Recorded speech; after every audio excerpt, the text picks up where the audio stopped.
보스턴 다이내믹스가 현대자동차 그룹에 인수된 지 벌써 2년이 흘렀습니다. 지난 2020년 12월 현대차의 보스턴 다이내믹스 인수 소식이 전해지자 많은 국내외 전문가들이 어리둥절하고 놀랍다는 반응을 보였는데요. 보스턴 다이내믹스는 놀라움과 경이로움을 넘어 오싹한 두려움까지 주는 운동 능력의 로봇 영상들로 유명하죠. 이 회사는 구글과 소프트뱅크가 연이어 인수해 더욱 유명세를 탔는데요.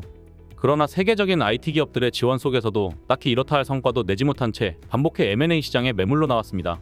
그 탓에 보스턴 다이내믹스가 대단한 건 사실이지만 고지식한 불통의 공돌이 집단일 수도 있다는 부정적인 시선도 있었죠.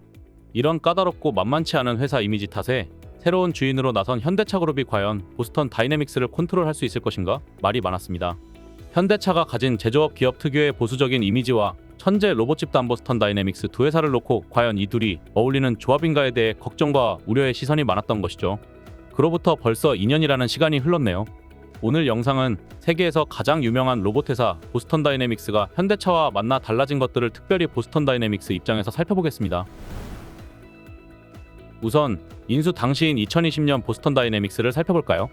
이 회사는 1992년 설립되어 무려 30년이 넘는 역사를 뽐내고 있었습니다.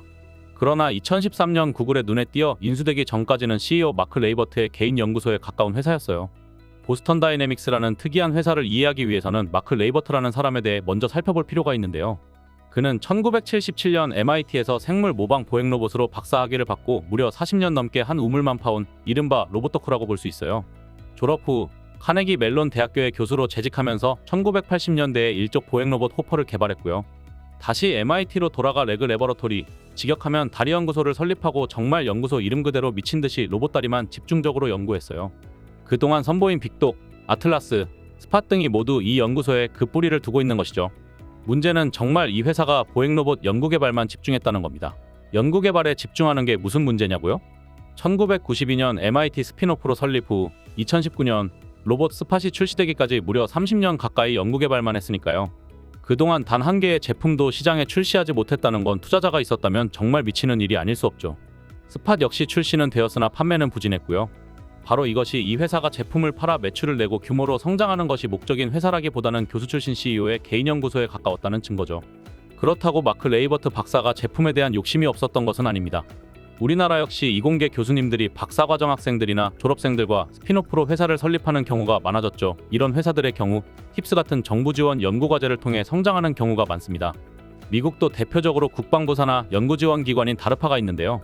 빅독 같은 경우도 다르파로부터 100억 원의 자금 지원을 받아 개발한 것인데요. 빅독은 마치 살아있는 말과 같아서 우리에게 놀라움과 소름끼침을 선사했어요. 언뜻 보기에는 모터와 배터리로 작동하는 것처럼 보이죠? 당시 배터리 기술로는 구현이 불가능했어요. 그래서 가솔린 엔진으로 개발되어 내연기관답게 소음이 엄청났다고 합니다. 은신이 중요한 군사 작전 현장에는 투입이 어려워 군 관계자들이 고개를 젓게 만들었고요. 내구성도 약해 전투 현장 투입 부적합 판정을 받아 발주한 미국군 측으로부터 납품을 거절당했어요. 결국 상용화에는 실패한 거죠. 그 후로도 아틀라스, 스팟 등의 로봇을 선보일 때마다 미친 존재감으로 글로벌급 인지도와 화제성을 누렸으나 실질적 수익은 없었던 긴 시간을 보냈습니다. 단 영상의 인기는 높아 유튜브 수익은 상당했을 것으로 추측합니다.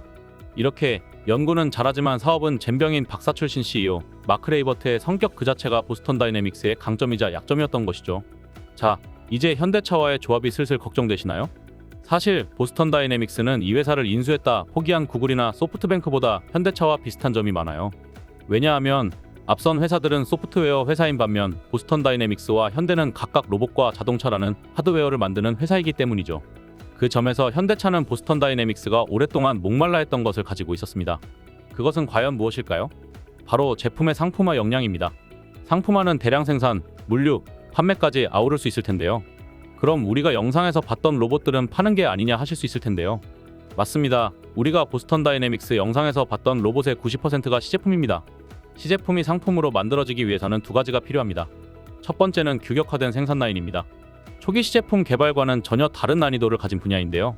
부품을 규격화하고 공장 조립 생산 라인을 구축해야 하는데 보기와 달리 부품 하나하나 사람 손 거치지 않은 게 없는 보스턴 다이내믹스 로봇은 규격화 자체가 불가능해 보였어요. 그럼 이걸 제일 잘하는 곳이 어디일까요? 바로 자동차 회사입니다. 내연기관차 한 대의 부품 수가 약 3만 개입니다. 단 하나의 부품이라도 빠지면 완성차 출고가 안 되기 때문에 부품 공급 관리가 매우 중요합니다. 현대가 잘하는 일이 바로 이것이죠. 두 번째는 물류와 유통에 이은 판매와 마케팅입니다. 로봇과 승용차는 공통점이 많습니다. 가격은 비싸고 크기는 크고 무게는 무겁죠. 물류와 유통에도 상당한 비용과 관리 노하우가 소요됩니다. 판매 자체도 일반 상품과는 다릅니다. 로봇을 그냥 쿠팡에 올려놓고 팔 수는 없겠죠? 현대자동차 울산 공장은 세계 최대 규모임에도 원료와 부품 반입, 조립과 수출 선적까지 하나의 라인으로 연결되어 있습니다. 효율의 끝판왕이라 할 정도로 시스템화되어 있는 것이죠. 한마디로 현대차와의 만남은 보스턴 다이내믹스에게 정말 가져올 것이 많은 기회인 것이죠. 테슬라도 첫 시제품을 내놓고 긴 시간 동안 테슬라가 양산에 실패하고 도산할 것이라는 언론의 집요한 괴롭힘이 거의 양산 차량 출고 전날까지 이어졌습니다. 반대로 일론 머스크가 테슬라 AI 로봇 옵티머스를 수년 내 시장에 선보이겠다고 한 자신감 넘치는 발언도 대량 생산 시스템 구축 경험이 있기에 가능한 것입니다. 현대는 자회사가 된 보스턴 다이내믹스에게 다양한 판로 개척 기회를 주고 있습니다. 로봇 스팟을 기아 광명 공장 현장에서 현장 점검 및 관리용으로 투입했습니다. 또한 스팟은 포스코의 제철소 점검 라인에 도입되어 사용되고 있습니다. 가장 기대되는 것은 미국 LA 경찰국에서 치안용으로 스팟의 도입을 검토하고 있다는 건데요. 머지않은 미래에는 정말 로보캅이 등장할지도 모르겠네요. 2022년 기준으로 현재 국내 산업 현장에서 사용되는 로봇만 34만 대로 로봇 수요는 거대하며 물론 대부분이 제조 분야에서 사용되고 있기 때문에 점검, 관리, 치안 등 보스턴 다이내믹스가 새로 개척해 진입할 수 있는 분야는 무궁무진합니다. 현재 보행 로봇 분야의 후발주자들이 속속 등장하는 가운데 현대라는 든든한 지원군은 물량으로 시장을 선점하고 장악하는 데 큰 힘이 될 것으로 예상됩니다. 지금까지가 보스턴 다이내믹스의 현재라면 앞으로 전해드릴 내용은 미래에 대한 것입니다. 미래는 당연히 인공지능에 달려 있습니다. 둘의 또 다른 공통점은 지금까지 인공지능 분야가 약했다는 것인데요. 인공지능은 보스턴 다이내믹스와 현대 모두에게 불모지였습니다. 아틀라스나 스팟에 그 소름 끼치도록 리얼한 움직임은 무엇이냐 물으실 텐데요. 실제로 우리가 영상에서 본 로봇들은 사실상 지능이라고 할 만한 것이 없는 유무선 리모트 컨트롤로 작동되는 것들입니다. 인간이 조종하고 있었던 것이죠. 지난 2022년 8월 현대가 투자해서 보스턴 다이내믹스 본사와 MIT가 위치한 매사추세츠의 AI 인스티튜트를 건립했습니다. 이를 위한 자금은 모두 현대차 그룹 계열사인 현대차, 기아차, 현대모비스에서 나왔으며 총 투자금은 우리 돈으로는 5,600억 원에 달합니다. 보스턴 다이내믹스의 로봇에 드디어 진정한 의미에서의 지능이란 걸 부여하기 위한 중요한 투자인 것이죠. 마크 레이버트 박사가 보스턴 다이내믹스 CEO직을 내려놓고 AI 인스티튜트의 수장으로 자리를 옮긴 것만 봐도 인공지능 연구에 회사의 사활을 걸었다는 것을 알 수 있습니다. 하드웨어적인 부분에서는 이미 세계 최고 수준인 보스턴 다이내믹스가 현대자동차 그룹과 손을 잡고 이제 AI 연구를 통해 진정한 지능 로봇 시대의 주인공이 되려 하고 있습니다. 미래 모빌리티는 자율주행 전기차만 기다리고 있는 것이 아닌 것 같습니다. 앞으로 수십 년 후 우리는 무엇을 타고 어떻게 이동하게 될까요? CMPN이었습니다. 감사합니다.